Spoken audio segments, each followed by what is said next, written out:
नमस्कार, मैं हूं जर्नलिस्ट राजन। दोस्तों, इस वक्त मेरी मौजूदगी फिर से एक बार कबीरुद्दीनपुर ग्राम पंचायत में है और अनुराग के घर पे है। और आज जो तस्वीरें मैं आपको दिखाने आया हूं, जो खबर मैं आपको बताने आया हूं, लगातार आप 4 महीने से इस खबर को देख रहे हैं, 5 महीने होने वाले हैं।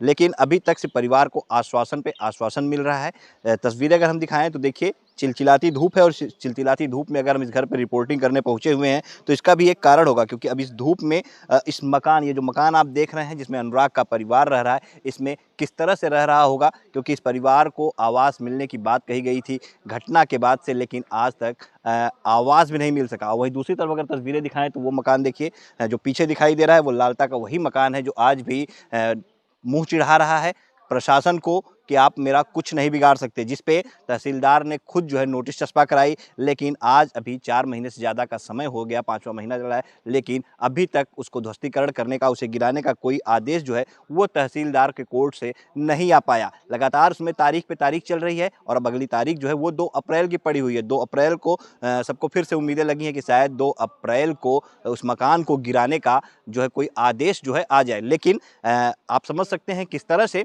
प्रशासन जो है यहाँ पे सिर्फ आश्वासन देता हुआ नजर आ रहा है, चाहे प्रशासन हो चाहे सरकार हो। आप देखिए किस तरह से यहाँ पे मंत्री पहुंचे हुए थे गिरीश चंद्र यादव, और वो परिवार को उन्होंने जो है आर्थिक सहायता के रूप में जो मुख्यमंत्री राहत कोष से चेक आया था 5 लाख का, वो तो उन्होंने दिया। साथ ही परिवार को आवास देने की बात भी कही गई थी, लेकिन आज अभी 5 महीने का समय बीत गया और आवास कहीं पे नजर नहीं आ रहा है कि आवास मिल गया हो। कोई उसके आदेश भी आ गया कि हाँ आवास पास हो गया है, ऐसी भी कोई जानकारी अभी तक नहीं आई कि इस परिवार के लिए प्रशासन क्या कर रहा है। इतना ही नहीं, यहाँ पे जो शौचालय होता है, जिसे इज्जत घर कहा जाता है, पिता ने अपने पैसे से, अपने संसाधनों से शौचालय का निर्माण करवाया उस घटना के बाद, उस हादसे के बाद। तो आप समझ सकते हैं किस तरह से ये परिवार विवश है और किस तरह से प्रशासन जो है वो सिर्फ आश्वासन पे आश्वासन देता हुआ नज़र आ रहा है। तारीख पे तारीख पड़ रही है और कार्रवाई जो है ज़मीन पे कोई होती हुई नज़र नहीं आ रही है। तस्वीरें फिर से दिखाएं, वो लालता का मकान जो कि खड़ा है, आज भी 5 महीने से मुँह चिढ़ा रहा है कि मेरा कोई कुछ नहीं बिगाड़ सकता। और पीछे ये मकान है जिस पे आप देख रहे हैं कि सीमेंट का टीन सेट पड़ा हुआ है और उसी में ये परिवार रहता है अनुराग का। और किस तरह से गर्मी का आलम अभी ये है और आगे अभी जो है अप्रैल मई जून की गर्मी तो बाकी है, उसमें जो है ये परिवार कैसे इसमें रहेगा, इस आवास में, इसका अंदाज़ा आप सभी भी आसानी से लगा सकते हैं। तो आज हम इस परिवार के पास पहुँचे और इस परिवार से जानने का प्रयास करेंगे कि 5 महीने में जो आवास को लेके आश्वासन है, जो शौचालय बना है वो किस तरह से बना, और आवास का जो आश्वासन था वो कहाँ तक पहुँचा, और किस तरह से परिवार इस समय रह रहा है, ये तपन हो रही है इसके अंदर, कैसे रह रहे हैं ये लोग। और अभी मार्च जो है बीत रहा है, अभी अप्रैल मई गर्मी जो है वो बाकी है। माता जी, आवास वास भी नहीं मिला, आश्वासन तो लोग दे के गए थे कि आवास मिल जाएगा। भैया आश्वासन तो सब दिए है ना, जब मौके पे तो हर सामान आ गया तब न जाना कवन आवास मिलल है। ये टूटा घर देखते ही बाटे, करकट देखते ही बाटे, कवन आवास मिलल है भैया, कुछ ना मिलल है। खाली मन के भर्ती मिलल है कि हाँ मन के भर्ती सब दे के गयल है, वह मिलल भैया, वह लेके ढोवत है। कैसे अभी इस गर्मी में तो हम लोग बैठे हुए हैं, पसीना होने लग रहा है, कैसे आप लोग, कैसे आप चलत है, अब मार्च चलत है, अब पूरी गर्मी तो बाकी है ना भैया, अब तो शुरुआत होत हो ना।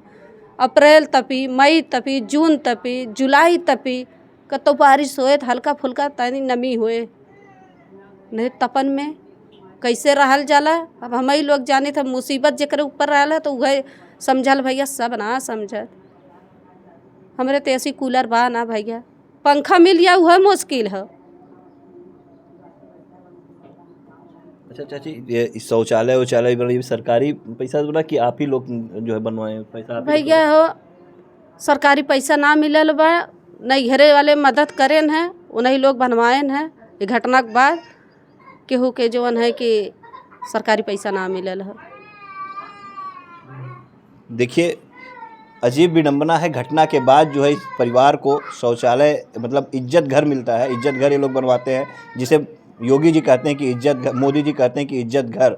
और वो इज्जत घर जो है ये परिवार जो है किस तरह से बनवाता है, पैसे भी नहीं मिलते इनको, जो सरकारी धन जो मिलता है वो भी नहीं मिलता, अपने पैसे से लोग उस घटना के बाद जो है उस शौचालय का निर्माण करवाते हैं। और आवास का जो है वो भी आश्वासन पे ही रह गया है, अभी तक आवास भी नहीं मिल पाया है। तो जिला प्रशासन से भी एक गुजारिश है कि जल्दी से जल्दी इस परिवार को कम से कम आवास तो आप लोग मुहैया करा ही दीजिए। और लालता का वो जो साम्राज्य खड़ा है, जो मुंह चिढ़ा रहा है, उसको गिरवाने का काम कीजिए। सब लोग आते और चले जाते आश्वासन देके। आपको बता दूं, मुझे आश्वासन मिला क्या? आपको आवास मिलेगा, कहीं कुछ नहीं मिला। शौचालय मिलेगा, कहीं कुछ नहीं मिला। सारी चीज़ें, शौचालय तो मान लीजिए आप लोगों की मदद से मैंने बनवा लिया, लेकिन आवास कहाँ से बनवाऊँ? मेरे पास इतने पैसे नहीं हैं। ये सारे लोग आश्वासन दे रहे हैं, भैया जाइए, ठीक है, आप जहाँ हो खुश रहो, आबाद रहो, बस, और कुछ नहीं कहना। और कह के भी क्या करूँगा? इतनी तपिश बढ़ गई है, गर्मी इस बार ज़्यादा पड़ने वाली है, रिपोर्ट आ रही है। अब ऐसे करकट में रह रहे हैं, मकान भी नहीं मिला, जबकि आप पीड़ित हैं, मिल जाना चाहिए। भैया चाहिए बहुत कुछ, लेकिन मिले तब तो। मंत्री ने भी आवास के लिए कहा था कि आपको मिलेगा। जी भैया, पुलिस बहुत कुछ कहा था उन्होंने, लेकिन आवास नहीं मिला है बाबू। आप अपनी आंखों से देख सकते हो इस पतरे में हम लोग और हमारे बच्चे कैसे किस तरह से जीवन व्यतीत कर रहे हैं। ये कहने की बात नहीं, आप लोग अपनी आंखों से देख लीजिए, कहने की बात नहीं। ये बाहर पतरा है ना, अंदर भी पतरा ही है, उसी में मेरी बच्चियां रहती हैं। और अब क्या उम्मीद किससे का क्या करें, जब ईश्वर ही रूठ गया मुझसे, जब ऊपर वाला ही रूठ गया तो उम्मीद किससे करें हम? जो दरोगा राजेश है, किस तरह से उसकी नौकरी को लेकर के और जनप्रतिनिधि का क्या पूरा मामला है जो फर्जीवाड़ा लग रहा है आपको? जी भैया, उनकी डेट ऑफ बर्थ 2-2 है और मेरे पास प्रूफ भी है।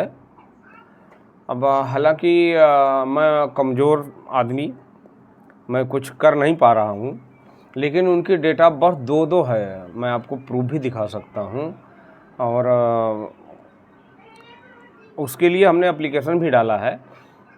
फिर भी अभी कुछ नहीं हो रहा है। हम सुन रहे हैं कहीं से, हमको क्लियर मालूम नहीं है, लेकिन मैं सुन रहा हूँ कहीं से कि उनकी बहाली हो चुकी है।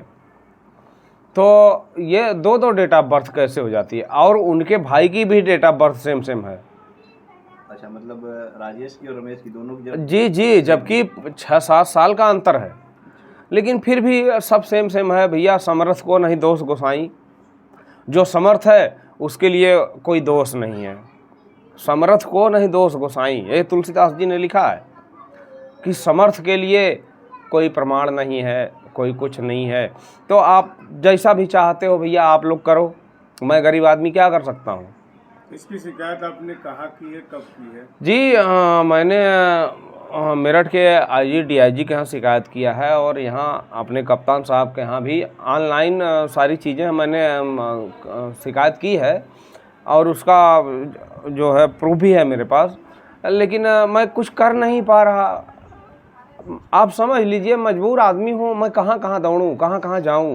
ये डॉक्यूमेंट आपको कैसे मिले, कहाँ से कैसे? जी, किसी भले आदमी ने मुझे दिया था कि चचा ये है, शायद आपके काम में आ जाए। और मैं तो कहीं आता जाता नहीं भैया, मैं तो खुद ही रो के परेशान हूँ। मैं खुद कहीं नहीं आता जाता, लेकिन मैं परेशान हूँ।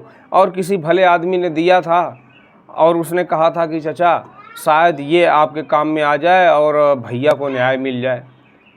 क्या फर्जीवाड़ा किया है उसने, जो नौकरी हासिल करने के लिए इस तरह से किया है? जी, बहुत जगह फर्जीवाड़ा किया है इन लोगों ने। ये सब लोग, लाल मोहन की डेट ऑफ बर्थ सफाई कर्मचारी की जो नौकरी लिए हैं उसमें 84 है, ठीक है, जबकि मेरे से उम्र में 4 साल बड़े हैं वो।